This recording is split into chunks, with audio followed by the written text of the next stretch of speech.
বর্তমান সময়ে কৃষিতে আসছে নিত্য নতুন জাতের ফসলের জাত।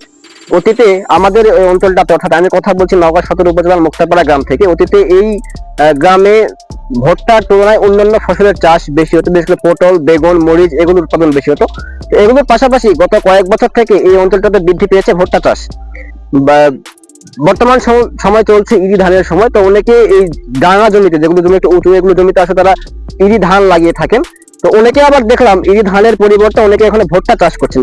তার কারণ হচ্ছে ইরি ধানের ক্ষেত্রে ভুট্টাতে লাভবান তারা বেশি হচ্ছেন, কারণ ইরি ধানের ক্ষেত্রে আমাদেরকে সেচ, ডিপ আকৃতির যেগুলো মোটর আছে ডিবের উপর আমাদেরকে নির্ভর করতে হয়, ডিবের পানিতে সেচ দিতে হয়। সেক্ষেত্রে আবার ডিবের পানির একটা কস্ট, মানে খরচ যায়। পাশাপাশি আবার আমাদেরকে হাল চাষ দিয়ে জমিতে খাবার দিয়ে মুগ দিয়ে ধান লাগাইতে হয়। পরবর্তীতে ধান উঠিয়ে আনতে যে খরচটা হয়, সেই খরচের তুলনায় লাভের অংশটা খুবই নগণ্য। সঙ্গত কারণে তারা ধান থেকে সরে এসে বলাটা ঠিক নয়, বাট যেগুলো জমিতে ধান লাগানো, মানে একদম যারা বিল জমি, সেগুলোতে তারা ধানই লাগাচ্ছেন। আর যারা একটু ডাঙা জমি যেগুলো রয়েছে, এই ডাঙা জমিতে ধানের পরিবর্তে অনেকে ভুট্টা চাষ করছেন, কারণ ভুট্টা চাষে তারা অধিক লাভবান হচ্ছেন, এমনটাই জানিয়েছেন কৃষক। সঙ্গত কারণে তারা কিন্তু ভুট্টা চাষের দিকে ঝুঁকছেন। তো 1 বিঘা জমিতে ইরি ধানের সময় প্রায় 20 থেকে 25 মণ ধান পাওয়া গেলেও ভুট্টার ক্ষেত্রে সেই উৎপাদনটা বেড়ে দাঁড়ায় প্রায় 30 থেকে 40 মণ। তো 40 মণ ভুট্টার ক্ষেত্রে ওই সময়টা যখন ভুট্টা নামায়, তখন তারা ভুট্টার দাম পায় প্রতি মণ ভুট্টাতে তারা বিক্রয় করেন 1000 থেকে 1200 টাকা মণ। বাট ধানের ক্ষেত্রেও কিন্তু 1000 থেকে 1200 টাকা মণে ধান বিক্রয় করেন। কিন্তু ধানেতে খরচ বেশি হয় এবং ভুট্টাতে খরচ কম হয়। সঙ্গত কারণে তারা কিন্তু ভুট্টা চাষের দিকে ঝুঁকছেন। পাশাপাশি কৃষিতে একটা সময় ছিল যখন আমরা যারা পড়াশোনা করে আমাদের স্বপ্ন ছিল যে আমরা পড়াশোনা করে চাকরির সেক্টরে যাবো, মানে জব সেক্টরে যাবো।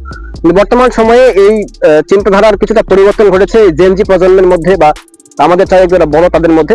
তো অনেকেই আছে, অনেক উদ্যোক্তাই আছে, মানে অনেকেই আছেন যারা উচ্চশিক্ষিত, তারা পড়াশোনা শেষ করে এসে চাকরির পিছনে না ছুটে অনেকে বিভিন্ন ধরনের ব্যবসাবাদীর দিকে ঝুঁকছেন। পাশাপাশি ব্যবসাবাদীর থেকে কিছু মুনাফা নিয়ে এসে অনেকে আবার এগ্রিকালচার সেক্টরগুলোতে ইনভেস্ট করছেন। তারা উচ্চ ফলনশীল জাতের এইসব ভুট্টা লাগাচ্ছেন। যেমন একটা শিক্ষিত তরুণ উদ্যোক্তা আমি দেখলাম, তিনি হচ্ছে তার 1 বিঘা জমিতে এরকম ভুট্টা লাগিয়েছেন। তিনিও উচ্চ শিক্ষিত, তিনি অনার্স মাস্টার্স কমপ্লিট করে এসে ভুট্টা চাষ করছেন। পাশাপাশি তিনি হচ্ছে মানে গরুর খামার করছেন। তো এরকম মানে অনেকে, একটা সময় ছিল যে আমরা পড়াশোনা করে চাকরি সেক্টরে যাবো, কিন্তু বর্তমান সময় সেই চিন্তাধারার পরিবর্তন ঘটছে।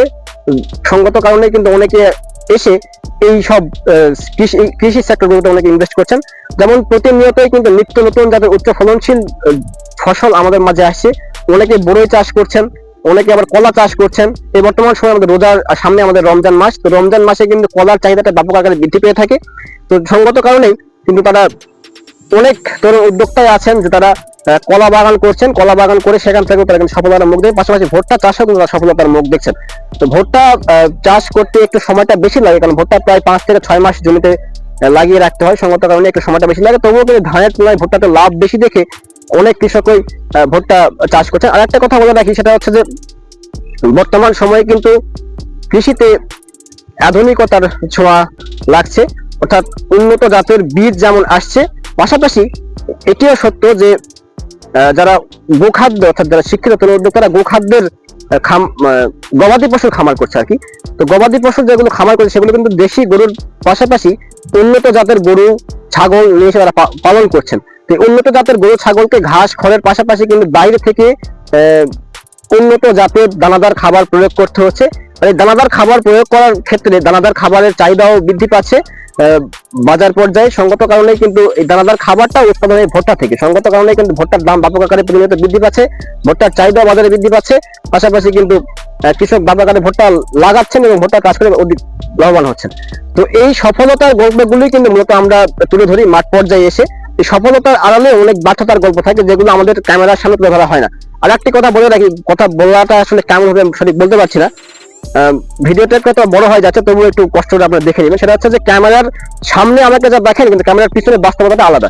তো আমরা যখন মাঠ পর্যায়ে ভিডিও করতে যাই তখন কিন্তু সফলতার গল্পগুলি আমরা শুনে থাকি, বাট আমাদের যে ভুট্টা চাষ করতে গিয়ে যে ব্যর্থতার গল্পগুলো সেটা আসলে তুলে ধরা হয় না আমাদের। তো যার কারণে অনেকে আমাদের উপর আস্থা রেখে বা আমার ভিডিও দেখে বা অন্য যেন ক্রিয়েটর আছে, অন্য জার্নালিস্টরা আছে, তাদের মানে ভিডিও দেখেই যে আপনারা ভুট্টা চাষে নেমে পড়বেন, এটা আমি কখনোই বলি না।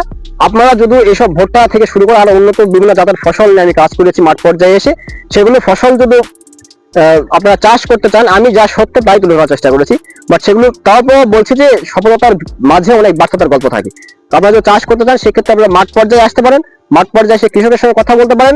আর যারা অবশ্যই শিক্ষিত তরুণ উদ্যোক্তারা রয়েছেন তারা কৃষি অফিসগুলোতে যেতে পারেন, সেখানে কৃষি সেক্টরে নিয়োজিত উচ্চপদস্থ কর্মকর্তা তাদের সঙ্গে কথা বলতে পারেন, মাঠ পর্যায়ে এসে মাঠ ভিজিট করতে পারেন এবং তাদের থেকে যদি অনুপ্রাণিত হন এবং আমার কথা যদি মনে হয় যে আসলে আপনার জন্য কল্যাণকর, সেক্ষেত্রে আপনি এই সেক্টরগুলোতে আসতে পারেন।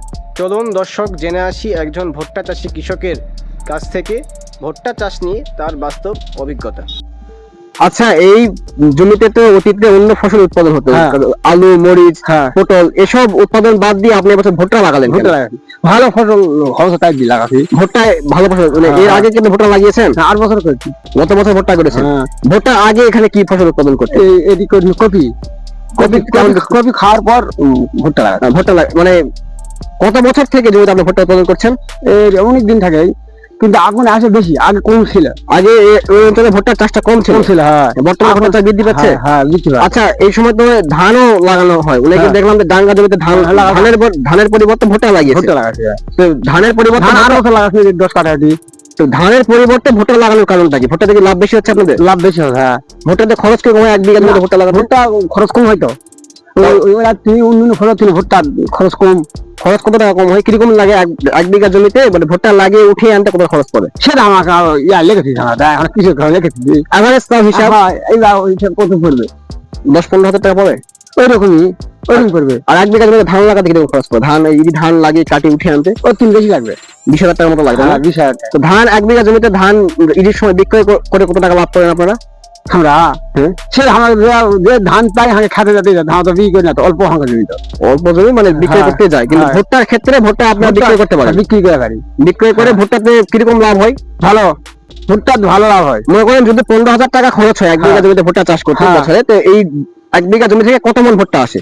আপনি না তো 20 মেলা হবে, তো ধানে 20 মন হয়, আর ভুট্টা তো বেশি হবে। ভুট্টা 80 মন হয় না? হ্যাঁ, 80 মনের মতো হয় ভুট্টা। 80 মন মতো হতে হবে, 30-40 মন মনে হয় 1 বিঘা। আমি নাপিনি, কিন্তু গরু খিলাই। আপনার হচ্ছে ভুট্টার দাম কিরকম যায় ওই সময়টাতে? ভুট্টা 1200 টাকা মন যায়। হ্যাঁ, সেক্ষেত্রে যদি 1 বিঘা জমিতে যদি অ্যাভারেজ আমি হিসাব করি 30 মন ভুট্টা হয়, সেক্ষেত্রে প্রায় 15,000 টাকা খরচ করে মোটামুটি প্রায় 40,000 টাকার মতো উঠে আসবে। হ্যাঁ, ঠিক আছে। এই ভুট্টা কত মাস থাকতে হয় জমিতে? ভুট্টা 6 মাস। 6 মাসের ফসল। হ্যাঁ, তাহলে ধানের তুলনায় আপনি ভুট্টা চাষে অধিক লাভবান আপনার হচ্ছেন দেখে ভুট্টা চাষ করছেন। মানে প্রতিনিয়ত ভুট্টার চাহিদাটা বাড়ছে আপনাদের এখানে। আর বছর বেশি, আমার পরের বছর আরো নিয়ত আছে, আরো ব্যক্তি করবেন, আরো ব্যক্তি করবেন। ধন্যবাদ আপনি।